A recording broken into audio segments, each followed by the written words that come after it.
25 years later, in 1923, Germany presented quite another spectacle.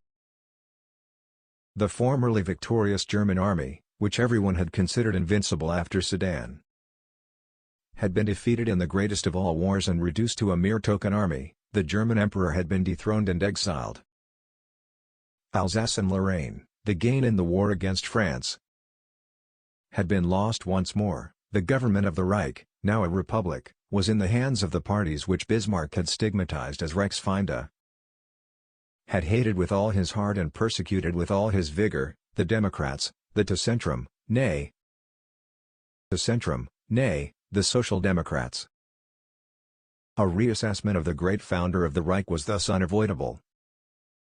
And it is understandable that Erich Marx, who in 1909 had brought out the splendid first volume of his Bismarck biography, never brought out a second. It is not quite so easy to see why not one of the German professors of history who, year in year out, produced detailed studies on this or that aspect of the Iron Chancellor, undertook the task of giving a picture of the whole man, by making use of the masses of new material which had come to light since 1919 from the archives of Europe.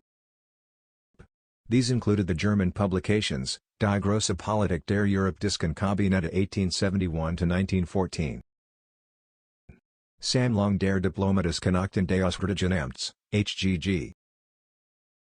Von Thumé, Lepsius, Mendelssohn. 1922 ff.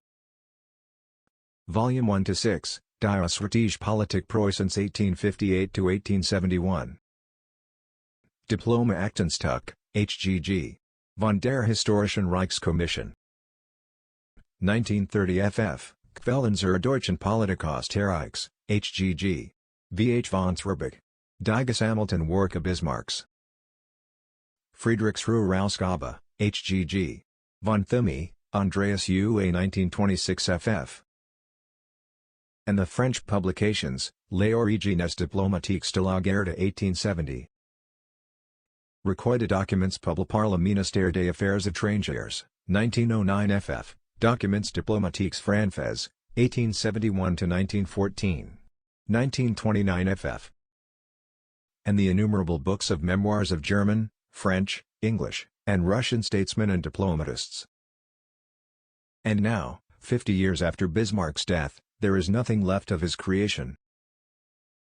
German unity has been destroyed, at any rate for the time being, and is the object of bitter and fruitless haggling among the powers whose armies are in occupation of German soil.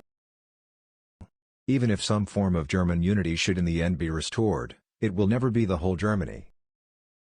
The eastern part of it is, at least partly, lost, and Königsberg, the cradle of the royal crown of Prussia, where Bismarck was a spectator at the coronation of his king, William I, in 1861, is destined to be a Russian town. Even the state of Prussia, which Bismarck had led from success to success and raised to the apex of its power, authority, and size, has ceased to exist. And the Führer, whom